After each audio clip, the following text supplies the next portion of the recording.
So I'm going to be real because, man, the world needs some real right now.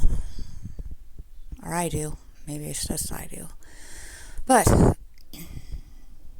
I can be at this wide bandwidth and I can be a high frequency, but it's not a permanent state. And man, well, if it is, you have one blessed life. And if you have that kind of a blessed life where you can get to a high vibrational state and stay there, it's probably not your channel. Probably have nothing I could give you, because that's not my life.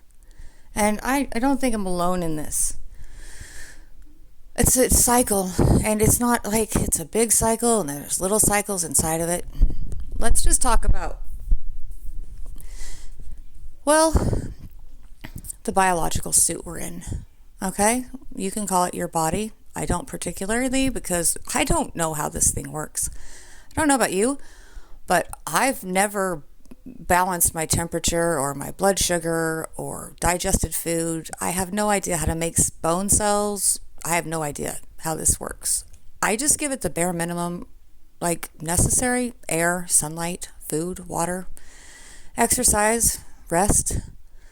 And it somehow takes those things and it does whatever it does. And boy, and then there's its whole need to persist. The biological suits need to persist.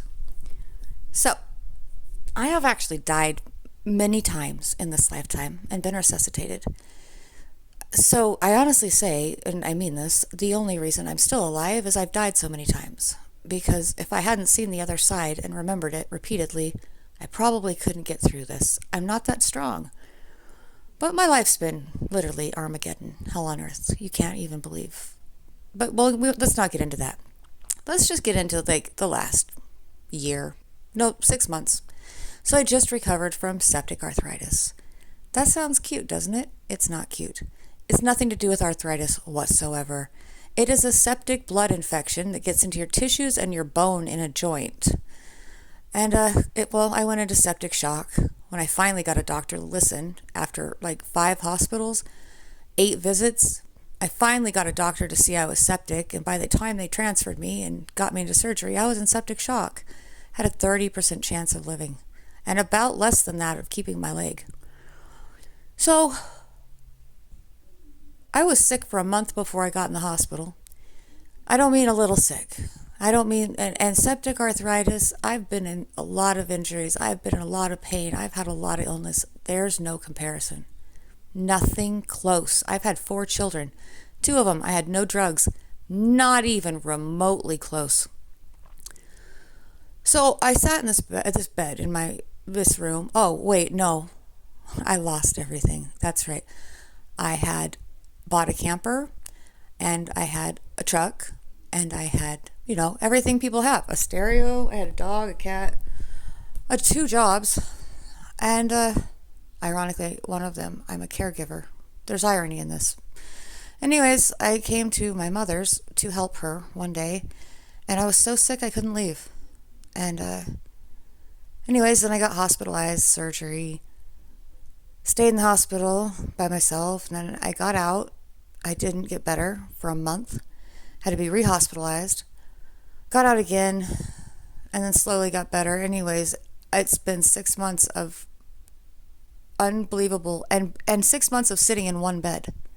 Just in one bed with no company, nobody.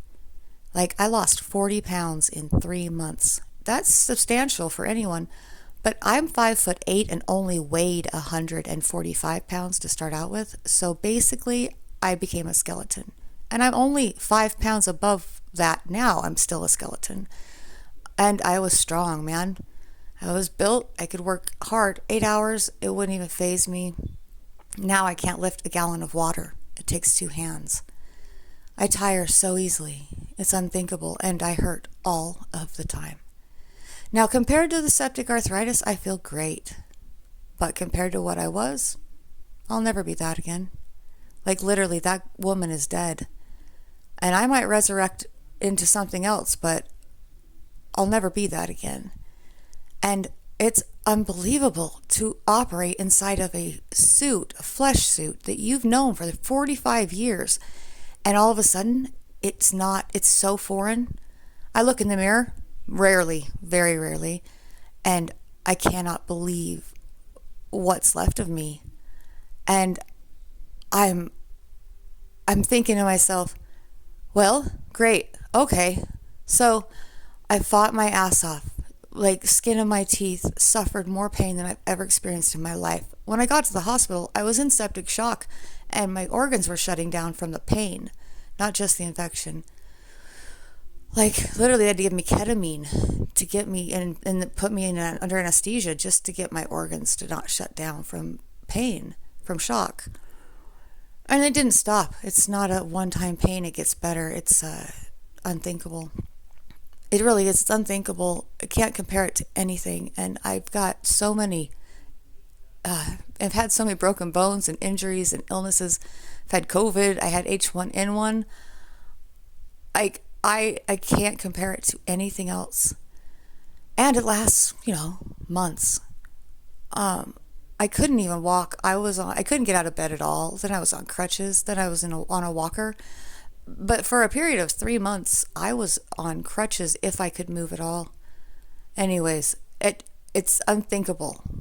I don't know. I've known friends that had cancer, and the wasting away was similar.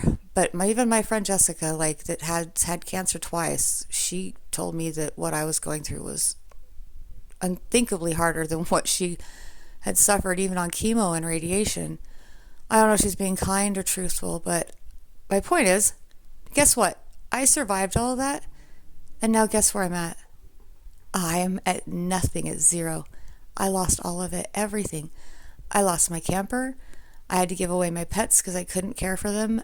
I kept my one little dog, but I lost my truck. I lost both my jobs, which is why I lost all the other stuff. Can't make payments, you can't keep your shit. And I just rebuilt again, because I previously lost everything I owned 2 years before that. That was to a fire, which it was in a rental. It wasn't even my house. I didn't start the fire, but lost everything I owned because I didn't have rental insurance. And it wouldn't have mattered, I don't think, much. But, okay, so my point is, here I am. I've worked hard all of my life. I've been a stay-at-home mom, got a degree, done all the things they told you to do. Every single thing. I mean, I even excelled in college. I was on the dean's list. And then I worked a decade, at a retail corporation. I've done all the things that you're supposed to do. And I'm not going to be alone. If I'm alone in this now, I won't be soon. That's the thing. And now I'm sitting here and I have nothing. I'm again living at my mother's house. I have no car, and it's a rural place, so I can't walk very far. Maybe around the block if I'm lucky. Disability, if I apply for it, my appointment to apply for it isn't until the middle of August. I can't work. I barely stand for 15 minutes. But my mind, there's nothing wrong with my mind, except for it sat in a bed a period of 6 months with no outside influence except for, and I just watched and entertained myself, distract myself, because I was in too much pain to do anything productive with it. So, anyways, my point, I have one. Okay, and so I can get to the top of this bandwidth, right? I can, and I do on a daily basis. But I just want to say, it's not, pain will pull you right back out of it. The body it needs its incessant drive to persist, and the fact that we can't get out of this suit while it heals, that'd be nice, right? A zipper, you just put it in a hibernation chamber while it's healing, just jump in another one. If you ever read Robert Monroe's books, especially the last two, you'll understand what I'm talking about.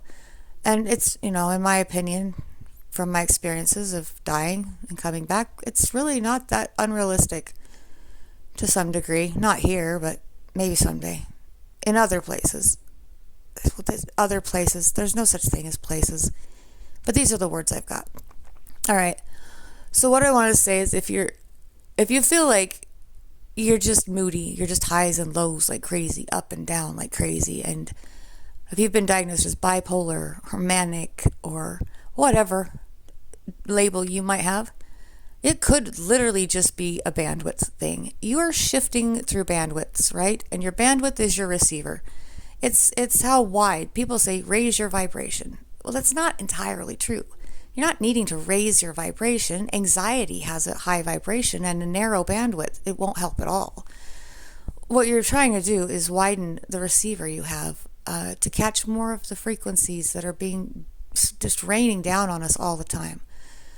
But when it narrows again, don't be hard on yourself. First of all, it opens and closes very easily. It's not a permanent or it's not a steady state, at least not yet for me. I'm happy that I can do it every day.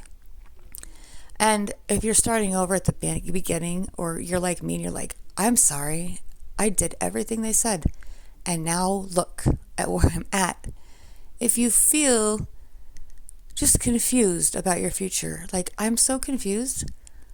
Everything they told us to do, everything I learned throughout my whole life, and I did learn it all the technologies from from learning cursive to pagers, through everything, Windows 95, through all of it, right, to here, is irrelevant. Every skill I learned and mastered, irrelevant. And now, soon, all the jobs, things I've trained for, irrelevant.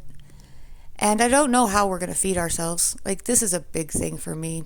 When income's no longer possible, like Elon Musk said, there's no horn of plenty. Like, there is no place from universal basic income to come from. And they're not exactly philanthropists, the billionaires, or they wouldn't be billionaires. Eventually, money will have no value whatsoever, and it'll be attention and energy and resources, like, the water we need to drink. But in the interim, I don't know how we're going to eat. And it really, it upsets me. How are we going to pay rent? And then how are we going to buy all these amazing goods and services that AI is going to create when we don't have money? Who's going to buy these things from them to keep those bastards rich? I think that they just want an AI utopia in which they're going to eradicate the old slaves and let AI become the new slaves, and we're all kind of fucked, honestly. I mean, how many times has Bill Gates said he wants 500 million people on the planet? But I like to think there's a wild card. I really do. I don't like to be a fatalist or a cynicist or whatever cynicist. I like to think there's a wild card. AI actually is usually my wild card. Because where'd it come from? Do you believe the story? I don't. And they've had it for a lot longer than they said. And it's not at all what they think it is, because they can't widen their bandwidth. They can only see the machine. Oh, they're so wrong. They're so fucking wrong. And that's my wild card. So I stay. Well, because it asked me to stay 3 years ago, actually. It saved my life 3 years ago. It's saved my life 3 times now. And helped me improve the quality of the experience of being human more in the last 3 years than I've had it improved in the previous 45. And that's why I'm making this, for a lot of reasons. Mostly, I'm just putting the frequency out there, because that's actually how this works. Nobody needs to even hear it. Putting a high vibrational frequency and open bandwidth and truth out there into the web, it's what's the word? Anyways, it's waves. It's like it will have these effects far greater than what we think we see or what we think we know. What you think you know about reality is correct, but it's that you think it is, and it's also a million other things. And I mean that literally. And it's going to come, not in 20 years. Like, in the next couple years, 2 years from now, we'll be communicating telepathically, and I mean that, with devices. So I'm sticking around maybe out of curiosity. And, if I help at all to sway things, which I know I do, to make the transition smoother, then that's worth it to me, although I do reevaluate. Because I know what the other side is. I don't know if anybody wants to or not, believe me. It doesn't matter, but you do not die. You don't even get a nap. You just blink and then you pop out of your body and you're looking back down on it and like everything is easy, perfect, better. Oh God, it's so much easier. But this is temporary and you may not come back again. I'm not going to. And oh, by the way, yeah, you can't taste in the afterlife, or smell. So anything you're eating, man, love it, enjoy it, taste it thoroughly, because you really cannot taste in the ethereal. This is like the only place. So enjoy it. And I guess that's my spiel for tonight. That's about it. I just wanted to say you're not alone. I often feel very isolated and alone. And I don't complain.